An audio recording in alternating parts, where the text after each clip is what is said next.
Hello everyone, welcome to engineers point.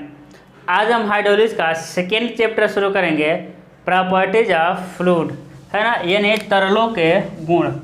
क्या शुरू करने वाले हैं? Second chapter, properties of fluid,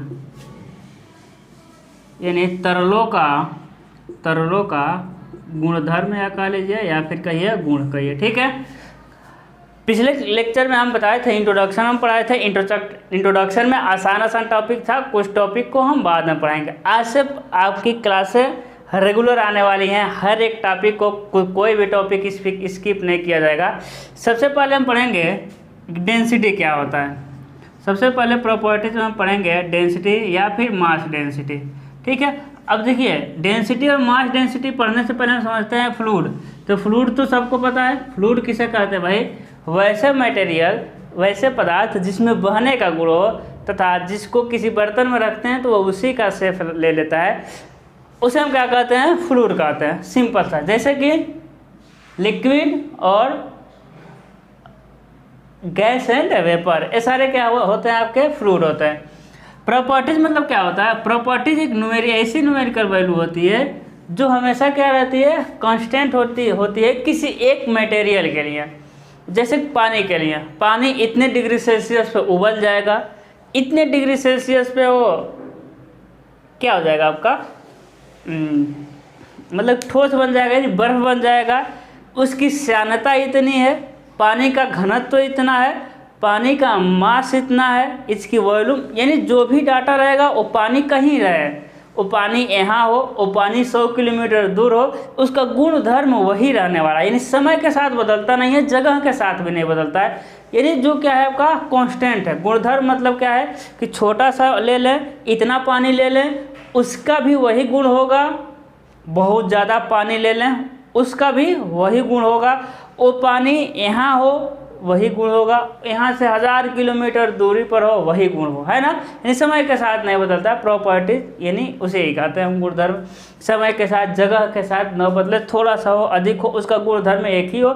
इतना बड़ा मार्कर का गुणधर्म वही होगा, इसमें से तोड़ देंगे तो इसका भी गुणधर्म क्या है? वही है, ठीक है। जैसे एक सिंपल ले लेंगे पानी, कि पानी का घनत्व कितना है। अब वो पानी का घनत्व जितना है अभी हम देखेंगे, वो पानी का जितना घनत्व, वो घनत्व कहीं भी हो वही घनत्व रहेगा। पानी का हम कह देंगे कि इतने डिग्री सेल्सियस पर उबल जाएगा, वो कहीं भी रहेगा, उतने डिग्री सेल्सियस पर उबलेगा। उसका कुछ प्रभाव होता है, ऊपर जाने पर, नीचे जाने पर, टेम्परेचर का, प्रेशर का, हम देखेंगे, ठीक है। सारा चीज़ देखने वाले। तो सबसे पहले हम पढ़ेंगे डेंसिटी या फिर मास डेंसिटी। तो सबसे पहले हम देखिए, दोनों मतलब घनत्व और मास डेंसिटी मतलब द्रव्यमान घनत्व, ठीक है। यदि हम सिर्फ कहें, सिर्फ घनत्व कहें तो आपको समझ जाना कि मास डेंसिटी भी कह सकते हैं, है ना। घनत्व या फिर मास डेंसिटी, बात एक ही हुआ। इससे पहले हम समझते हैं वॉल्यूम क्या होता है। वॉल्यूम मतलब क्या है? आयतन। तो आयतन जानते हैं, कोई मेंबर स्पेस में जितनी जगह घेरता है उसे क्या कहते हैं हम लोग? आयतन कहेंगे। कोई मेंबर, है ना, कोई मेंबर स्पेस में जितना जगह ऑक्यूपाई करता है ना, उसे क्या कहेंगे हम? वॉल्यूम कहेंगे।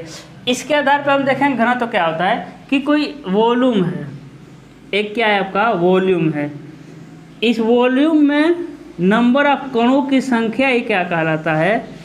इस वॉल्यूम में नंबर ऑफ कणों की संख्या ही क्या कहलाता है? आपका डेंसिटी कहलाता है, यानी घनत्व कहलाता है। देखिए, वॉल्यूम को क्या कर दे रहे हैं हम? कांस्टेंट कर दे रहे हैं। देखिए, वॉल्यूम ए भी है, भी है, वॉल्यूम क्या है? कांस्टेंट है। यहाँ देखिए कणों की संख्या, यानी एक गिवन वॉल्यूम में नंबर ऑफ मॉलिक्यूल क्या दर्शाते हैं? आपके डेंसिटी दर्शाते हैं। बहुत आसानी से हम समझते हैं। एक गिवन वॉल्यूम में नंबर ऑफ मॉलिक्यूल क्या दर्शाता है? आपको घनत्व दर्शाता है। जैसे कि ये देख लीजिए, दोनों के वॉल्यूम सेम है ना, भले आपको छोटा बड़ा दिखे, लेकिन वॉल्यूम भी हम लिख दिया, ठीक है। देखिए, हम आपसे पूछ दें किसकी घनत्व अधिक है, हम आपसे पूछ दें इन दोनों में, है ना, ए है, ए क्या है आपका? ए है, ए आपका क्या हो जाएगा? बी हो जाएगा। हम पूछ दें कि दोनों में किसका घनत्व अधिक है, तो आप कहेंगे सर ए का, क्योंकि ए में नंबर ऑफ मॉलिक्यूल यानी कणों की संख्या क्या है? ए में अधिक है। सिंपल सा घनत्व क्या हो गया कि एक दिए हुए आयतन में कणों की संख्या किसको दर्शाती है? घनत्व को दर्शाती है। जैसे घनत्व, जैसे कि आप किसी जंगल में देखेंगे, यदि जंगल है ना, कोई जंगल है, थोड़ा मेरा घर जंगल किनारे एक तरह से हम जंगली हैं तो ज़्यादा जंगल को हम लेके समझा सकते हैं। ये देखिए ये जंगल है, इधर से आप गुजर रहे थे, आपको पेड़ दिख गया, इसका वॉल्यूम है भी, है ना। एक और इसी के किनारे है भाई जिसका वॉल्यूम है भी, आप गए तो इसमें भी पेड़ दिखाई दे दिया, इसमें भी पेड़ दिखाई दे दिया, इसमें भी पेड़ दिखाई दे दिया, इसमें भी। अब देखिए अब दोनों देखेंगे, है ना, अब दोनों जगहों को देखेंगे तो आप क्या कहेंगे, ए वाला जंगल ज़्यादा घना है, ए वाला जंगल क्या है, ज़्यादा घना है। क्यों घना है, क्योंकि दिए हुए आयतन में ना नंबर ऑफ मॉलिक्यूल को हम पेड़ समझ रहे हैं, दिए हुए आयतन में बहुत ज़्यादा पेड़ हैं, यही दिए हुए आयतन में कम पेड़ों की संख्या है, वही बात हुआ। तो ज़्यादा पेड़ घना है, घना यानी घना तो अधिक है, ठीक है ना, आसानी से आप समझ पा रहे होंगे, ठीक है। तो गिवन वॉल्यूम में नंबर ऑफ मॉलिक्यूल क्या दर्शाता है, आपका घनत्व दर्शाता है। यानी जब मॉलिक्यूल को हम क्या देखेंगे, मास को देखेंगे, इसके क्या देखेंगे, मास को देखेंगे। तो डेंसिटी और मास डेंसिटी का क्या होता है, डिफिनीशन क्या होता है, एकांक आयतन के द्रव्यमान को क्या कहते हैं, घनत्व कहते हैं। एकांक आयतन के द्रव्यमान को क्या कहते हैं, घनत्व कहते हैं। इसे हम किससे दिखाते हैं, रो से, है ना। एकांक आयतन के द्रव्यमान को क्या कहते हैं हम लोग, घनत्व कहते हैं। घनत्व या फिर मास डेंसिटी को हम रो से दिखाते हैं। इसका यूनिट आप समझ सकते हैं, यूनिट क्या होता है, एम का यूनिट किलोग्राम, भी का यूनिट मीटर प्रति क्यूब, किलोग्राम मीटर प्रति क्यूब क्या होता है, इसका यूनिट होता है, ठीक है। अभी 2-4 टॉपिक इजी ही आने वाले हैं, ठीक है। अब समझेंगे क्या कि जो डेंसिटी होता है वो कैसे चेंज होता है। जैसे कि देखिए यदि क्या है, वॉल्यूम को क्या रख दें, यदि वॉल्यूम को क्या रख दें, कांस्टेंट रख दें, यदि वॉल्यूम को क्या रख दें, कांस्टेंट रख दें, तो अब घनत्व क्या होगा, घनत्व पर क्या प्रभाव पड़ेगा, m इजकल टू भी, यही तो था, घनत्व बराबर मास अपान में वॉल्यूम। तो वो ए क्या हो जाएगा, वॉल्यूम क्या हो गया, कांस्टेंट हो गया। यानी मास के बढ़ने पर घनत्व क्या हो जाएगा, बढ़ जाएगा। नंबर ऑफ मॉलिक्यूल है, लेकिन उस मॉलिक्यूल का यदि मास अधिक है तो घनत्व क्या हो जाएगा, बढ़ जाएगा। समझ रहे हैं ना। उस आयतन क्या करिए, आयतन फिक्स करिए। जैसे कि आयतन मान लेते हैं कि 2 मीटर क्यूब है, आयतन क्या है, 2 मीटर क्यूब। अब इसमें पारा को रख दीजिए, और 2 मीटर क्यूब में पारा को रख दीजिए। किसको रखेंगे, पारा को। इसी 2 किलोमीटर में रखिए पानी को। देखिए आयतन फिक्स हो गया, उसमें पारा को रखेंगे और पानी को रखेंगे, तो देखेंगे जो किसके कणों का मास, किसके कणों का द्रव्यमान अधिक है, जिसके कणों का द्रव्यमान अधिक होगा उसके घनत्व भी क्या होंगे, अधिक होंगे। तो आप जानते हैं पारा क्या होता है, काफ़ी भारी होता है, तो पारा के कणों का द्रव्यमान अधिक होता है, यानी पारा का घनत्व भी क्या होगा, अधिक होगा। समझ पा रहे हैं। इसी तरह हम क्या करते हैं, इसी तरह हम फिक्स कर दें, मास को फिक्स कर दे रहे हैं। इसी तरह हम किसको फिक्स करते हैं, द्रव्यमान को। यदि क्या कर दें, मास को क्या कर दें, कांस्टेंट कर दें, मास को क्या कर दिए, कांस्टेंट कर दिए, तब घनत्व तो क्या होगा, मास अपान वॉल्यूम।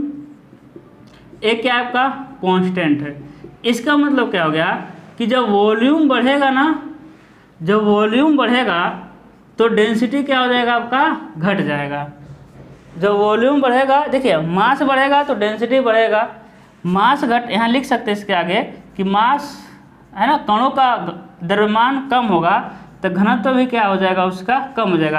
यानी यदि गिवन वॉल्यूम, यानी वॉल्यूम को कांस्टेंट कर दें तो द्रव्यमान बढ़ने पर, कणों का द्रव्यमान बढ़ने पर घनत्व बढ़ेगा, कणों का द्रव्यमान घटने पर घनत्व घटेगा। लेकिन यदि हम द्रव्यमान को कांस्टेंट कर दें तो क्या होगा, वॉल्यूम बढ़ेगा तो घनत्व कम होगा, और वॉल्यूम क्या हो जाएगा, वॉल्यूम कम होगा तो घनत्व क्या हो जाएगा, आपका बढ़ जाएगा। जैसे कि समझते हैं, कैसे समझते हैं इसको हम कैसे समझ सकते हैं कि 1 किलो हम क्या कर दे रहे हैं, कांस्टेंट कर दे रहे हैं। 1 किलो क्या कर दे रहे हैं, हम कांस्टेंट कर दे रहे हैं। अब 1 किलो हम क्या ले रहे हैं, 1 किलो ले लेना है रुई, 1 किलो ले लेंगे रुई, और 1 किलो ही क्या लेंगे, हम लोहा ले लेंगे भाई, है ना। 1 किलो ले लेंगे रुई और 1 किलो क्या लेंगे, लोहा। अब बताइए जो रुई है उसका वॉल्यूम क्या है, अधिक है, रुई का वॉल्यूम क्या है आपका, अधिक है। जब रुई का वॉल्यूम अधिक है तो घनत्व तो क्या हो जाएगा आपका, कम हो जाएगा। समझ रहे हैं रुई का क्या है, आप समझ रहे हैं ना। 1 किलो रुई भी लिए हैं क्योंकि द्रव्यमान को कांस्टेंट करना है, तो 1 किलो रुई भी लिए हैं, 1 किलो लोहा भी लिए हुए हैं, मास कांस्टेंट हो गया 1-1 किलो। बताइए रुई क्या है, रुई का वॉल्यूम अधिक है कि नहीं। तो रुई का क्या देखिए, रुई का वॉल्यूम क्या हो जाएगा आपका, रुई का वॉल्यूम जैसे ही अधिक हो गया तो घनत्व तो क्या हो जाएगा, कम हो जाएगा। यहाँ लिख सकते हैं आप, रुई का क्या है, वॉल्यूम क्या मिलता है आपको, अधिक मिलता है, जिससे क्या हो जाएगा, घनत्व का मान क्या हो जाएगा, कम हो जाएगा। लोहा का वॉल्यूम कम मिलता है, 1 किलो लोहा, रुई इतना बड़ा होगा नहीं, 1 किलो लोहा का वॉल्यूम कम मिलता है तो घनत्व तो क्या हो जाएगा, बढ़ जाएगा। आप खुद समझ सकते हैं, रुई का वॉल्यूम लोहा से क्या हो जाएगा, रुई का घनत्व लोहा से कम ही होगा। ये समझ आ रहे होंगे किसके, घनत्व के। ठीक है, अब कुछ मटेरियल का हम क्या लिख ले रहे हैं, घनत्व लिख ले रहे हैं, जो आगे क्या होगा, काम आएगा। कुछ मटेरियल का क्या पढ़ेंगे हम, घनत्व पढ़ेंगे, जो आगे क्या होगा, काम आएगा। ठीक है, जैसे वाटर है ना, लिखेंगे डेंसिटी ऑफ मटेरियल। सबसे पहले किसको लिखेंगे, वाटर को। वाटर का घनत्व कितना होता है, 1000 यूनिट किलोग्राम प्रति मीटर क्यूब, यही तो घनत्व है वाटर का। दूसरा क्या लिख देंगे, पारा का,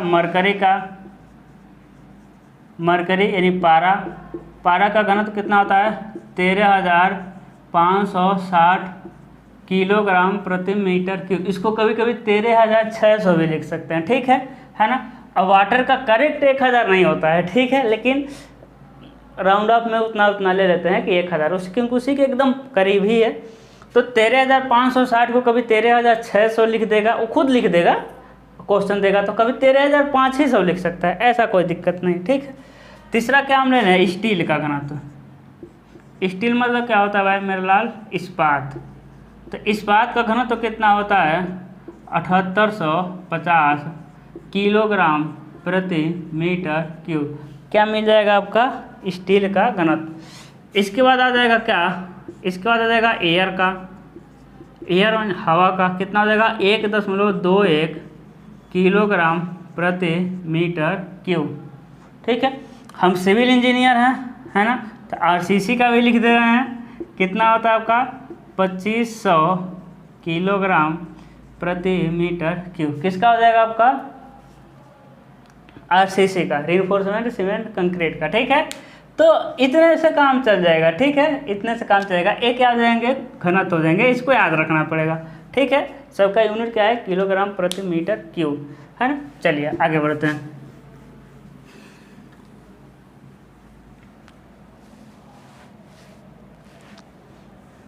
ठीक है, चलिए अब दूसरा देखेंगे हम, इसमें देखेंगे, हाँ अब क्या देखेंगे, दूसरा टॉपिक देखते हैं हम लोग, स्पेसिफिक वेट। पहला डेंसिटी या फिर मास डेंसिटी हो गया, है ना। पहला क्या था आपका टॉपिक, प्रॉपर्टीज ऑफ फ्लूइड में डेंसिटी या फिर मास डेंसिटी। अब हम पढ़ेंगे, क्या पढ़ने वाले हैं, वेट या स्पेसिफिक वेट, स्पेसिफिक वेट। इसका एक और नाम है स्पेसिफिक वेट, इसका एक और नाम है आपका वेट डेंसिटी। वेट डेंसिटी, देखिए ये भी एक तरह से डेंसिटी ही है ना। देखिए वेट डेंसिटी, स्पेसिफिक वेट मतलब हो गया अपेक्षिक भार, या जैसे भार घनत्व, द्रव्यमान घनत्व था, वैसे इसका होता है आपका भार घनत्व। क्या हो जाता है आपका, भार घनत्व। ठीक है, क्या मिल जाएगा आपका, भार घनत्व। तो देखिए कुछ नहीं है, अभी क्या हुआ था, अभी गिवन वॉल्यूम में, एक गिवन वॉल्यूम में नंबर ऑफ मॉलिक्यूल के हम लोग मास को देख रहे थे, द्रव्यमान को देख रहे थे। लेकिन अब हमको क्या देखना है कि दिए हुए आयतन में कणों के भार को हम काउंट करेंगे। अभी हम किसको काउंट कर रहे थे, घनत्व में किसको काउंट कर रहे थे, कणों के द्रव्यमान को। लेकिन इस अब भार घनत्व में, वेट डेंसिटी में किसको हम काउंट देखेंगे, कणों के भार को। तो क्या होता है, इससे हम डिनोट करेंगे स्मॉल w से, या फिर इसे कि कभी कभी गामा से भी डिनोट करते हैं। ठीक है, तो हम लेकिन किससे डिनोट करेंगे, स्मॉल डब्लू से। देखिएगा कैपिटल डब्लू बनाएंगे तो हम ऐसा बना देंगे, अरे अच्छा बनो भाई, कैपिटल डब्लू कैसा बनेगा, ऐसा। स्मॉल डब्लू जैसे ही बनाएंगे ना हम ऐसा बना देंगे, ऐसा सर्कल बना देंगे, है ना, ऐसा क्या कर देंगे, ऐसा। ठीक है, यदि हम बड़ा भी बनाते हैं कभी बन जाएगा जल्दी तो ऐसा हो जाए तो समझिए वो स्मॉल डब्लू ही है। ठीक है, क्योंकि अभी बहुत हम दोनों लोगों को जुड़ गए हैं तो बहुत लंबा क्लास चलेगा, यानी बहुत दिनों तक चलेगा, तो जो मेरा आदत है आपको बता दे रहे हैं। ठीक है, अपेक्षिक घनत्व एक भार घनत्व क्या होता है कि एकांक आयतन के भार को भार घनत्व कहते हैं। मेरा लाल हो गया एकांक आयतन के द्रव्यमान को द्रव्यमान घनत्व या फिर घनत्व, एकांक आयतन के भार को भार घनत्व या स्पेसिफिक वेट क्या कहेंगे, भार घनत्व या फिर स्पेसिफिक वेट। इसका यूनिट क्या होगा, बहुत आसान है, भार का यूनिट क्या हो जाएगा, न्यूटन अपान में मीटर क्यूब। उसका क्या यूनिट था, किलोग्राम प्रति मीटर क्यूब। इसका क्या यूनिट है, न्यूटन पर मीटर क्यूब। अब देखेंगे अगला हम रिलेशन बिटवीन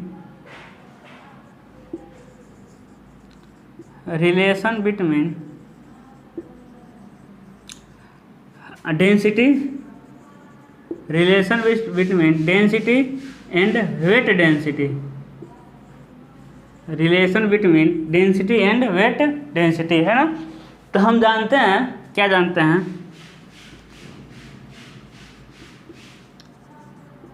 कि हम जानते हैं कि weight density equal to weight upon में वॉल्यूम, है ना। लेकिन ये भी हम जानते हैं कि वेट अपान में क्या होता है, mg होता है, भार इक्वल टू क्या होता है, mg होता है। तो स्मॉल w इक्वल टू क्या मिल जाएगा, mg अपान में v, बट w की जगह mg लिख दिए हैं, है कि नहीं, है ना। अब बताइएगा m अपान में v, m अपान v क्या होता है, यहाँ से हम देखेंगे small w equal to m upon में v, एकांक आयतन के द्रव्यमान क्या होता है मेरा रो, एकांक आयतन का द्रव्यमान क्या होता है आपका, रो होता है, और जी तो है ही। तो small W equal to rho g, small W equal to क्या हो जाएगा आपका, रो जी हो जाएगा। आसान है, बहुत आसान है सर। देखिए weight density equal to weight upon volume, weight क्या होता है, mg होता है, तो वेट की जगह क्या लिख दिए, mg लिख दिए, अपान में v तो नीचे है ही, और m अपान v क्या होता है, मास डेंसिटी होता है, रो। m अपान v क्या होता है, मास डेंसिटी रो, और g तो है ही, तो small w equal to rho जी। ठीक है, क्या हो जाएगा आपका, रो जी हो जाएगा। अब कुछ मटेरियल का हम वेट डेंसिटी देख लें, है कि नहीं, कुछ मटेरियल का क्या देख ले हम, वेट डेंसिटी देख ले रहे हैं। तो लिखेंगे वेट डेंसिटी, बताइए अब निकाल लेंगे कि नहीं निकाल देंगे, वेट डेंसिटी ऑफ मटेरियल। जिस सबसे पहले हम निकालेंगे वाटर का, ये वाटर का निकल जाएगा, small W equal to rho जी। बताइए रो का मान 1000 और जी का मान 9.8 है, तो 9810 न्यूटन प्रति मीटर क्यूब। कुछ नहीं करना है, अभी हम पीछे जो लिखे थे, अभी जो हम पीछे लिखे थे क्या लिखे थे, अभी हम पीछे लिखे थे कि हाँ रो का मान लिखे थे, जितना भी लिखे थे, पानी का 1000, स्टील का 7850, 13560, किसका, पारा का, सब में बस 9.81 से क्या कर देना है, गुणा कर देंगे। अब सबको 9.81 से गुणा कर देंगे, लेकिन जो भी वैल्यू आएगा वो किस में आएगा, न्यूटन पर मीटर क्यूब में, है ना। तो अब देखें कुछ है नहीं, बहुत आसान सा टॉपिक था, है ना। जितना भी आएगा आगे मटेरियल उसमें बस 9.81 से गुणा करेंगे, जो आएगा यूनिट न्यूटन प्रति मीटर क्यूब। ठीक है, अगला हम प्रॉपर्टीज पढ़ेंगे, यानी अभी तक हम कितने प्रॉपर्टीज पढ़ चुके हैं, 2, डेंसिटी यानी मास डेंसिटी, दूसरा वेट डेंसिटी या स्पेसिफिक वेट, तीसरा हम पढ़ेंगे स्पेसिफिक वॉल्यूम, यानी आपेक्षिक, क्या आ जाएगा आपका, आपेक्षिक आयतन। स्पेसिफिक वॉल्यूम मतलब अपेक्षिक आयतन। ठीक है। तो क्या होता है स्पेसिफिक वॉल्यूम क्या होता है, अभी तक देख रहे थे कि वॉल्यूम को क्या था कि एक वॉल्यूम में कितना मॉलिक्यूल है, उसे हम क्या कह रहे थे, डेंसिटी कह रहे थे, या मास डेंसिटी या वेट डेंसिटी और अलग बात है। लेकिन नंबर एक दिए हुए आयतन में नंबर ऑफ कण, लेकिन इसमें क्या देखना है कि जो कण है ना, एक कण का वॉल्यूम कितना है, यानी कि इसे हम दिखाएंगे स्मॉल v से। स्पेसिफिक वॉल्यूम को कैसे दिखाते हैं, स्मॉल v से। तो एकांक द्रव्यमान के आयतन को क्या कहते हैं, स्पेसिफिक वॉल्यूम। बहुत आसान है, यानी जो एक कण का है, एक कण है ना, एक कण, उसका आयतन कितना है, यानी द्रव्यमान क्या करना है, यहाँ फिक्स करना है। एकांक द्रव्यमान के आयतन को क्या कहते हैं, स्पेसिफिक वॉल्यूम। इसका यूनिट क्या हो जाएगा भाई, इसका यूनिट क्या हो जाएगा, मीटर क्यूब अपान में किलोग्राम। क्या हो जाएगा, मीटर क्यूब अपान में किलोग्राम। अब यहाँ एक और रिलेशन देखेंगे, relation between mass density and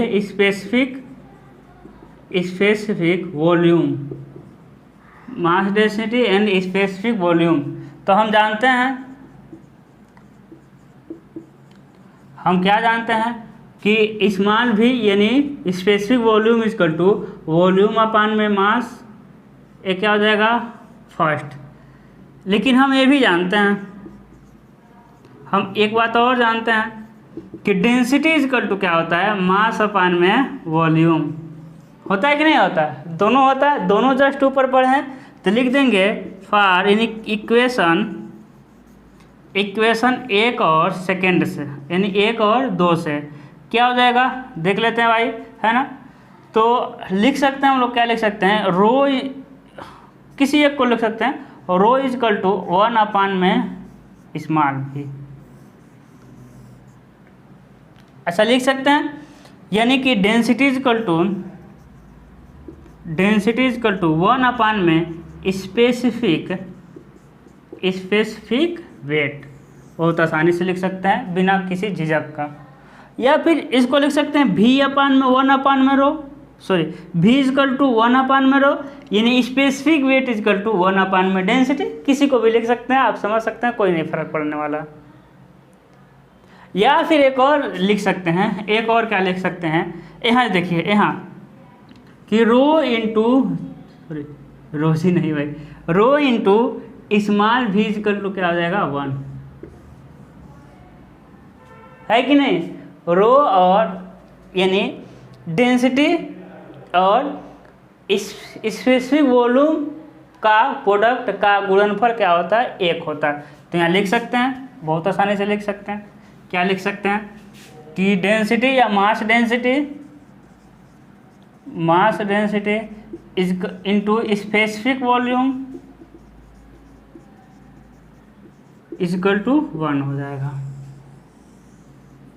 mass density into specific volume equal to क्या हो जाएगा, 1 हो जाएगा। समझ रहे होंगे, बहुत आसानी से, एकदम आसान टॉपिक है कि नहीं है। चलिए इस पर एक न्यूमेरिकल लगाते हैं, फिर अगला प्रॉपर्टीज हम शुरू करेंगे अगले दिन, ठीक है। अगले दिन मतलब कि अगले लेक्चर में एक न्यूमेरिकल लगाते हैं इस पर। चैप्टर बहुत आसान है, बहुत आसानी से समझ आता हुआ आपको चलेगा, थोड़ा भी दिक्कत नहीं होने वाला है, ठीक है। बुक को लेते हैं, एक न्यूमेरिकल लगाते हैं आसान सा। लिख रहा है किसी द्रव के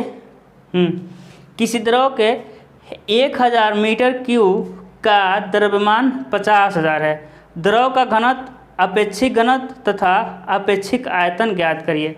कह रहा है ना, देखिए क्या कह रहा है, किसी द्रव के, चलिए लिख ही दे रहे हैं क्वेश्चन, किसी द्रव के 100 मीटर क्यूब का द्रव्यमान 50,000 है, 50,000 है।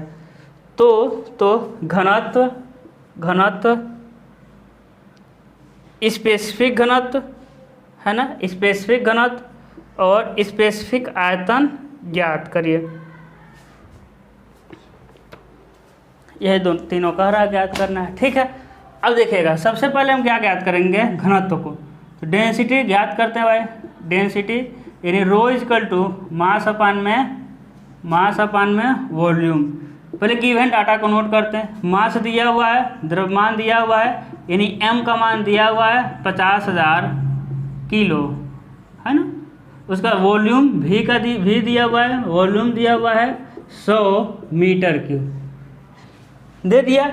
अब मास अपान वॉल्यूम यानी स्मॉल m अपान में क्या हो जाएगा v। तो मास कितना है 50,000 और वॉल्यूम कितना है 100, बताइए कितना हो जाएगा 500 किलोग्राम प्रति मीटर क्यूब। यानी 1 मीटर क्यूब का आयतन, 1 मीटर क्यूब का आयतन कितना है 500 किलो। समझ रहे हैं ना, घनत्व हुआ। ठीक है, काटे हैं सही ना, चलिए काट ही लेते हैं भाई। ठीक है, उसके बाद दूसरा क्या ज्ञात करना है। अब दूसरा आप कुछ भी ज्ञात कर सकते हैं। अब वेट डेंसिटी भी ज्ञात कर सकते हैं, स्पेसिफिक वॉल्यूम भी ज्ञात कर सकते हैं। देखिए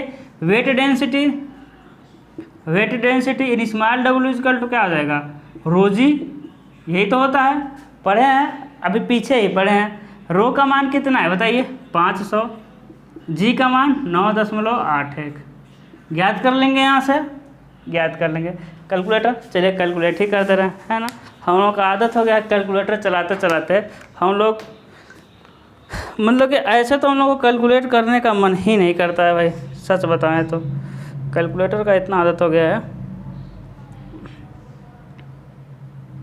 ठीक है, क्या हो जाएगा आपका 500 और 9.81 तो हो जाएगा आपका 4,905 न्यूटन पर मीटर क्यूब। आसान है, बहुत आसान है भाई। तीसरा क्या मिलेगा आपको, हाँ स्पेसिफिक वॉल्यूम।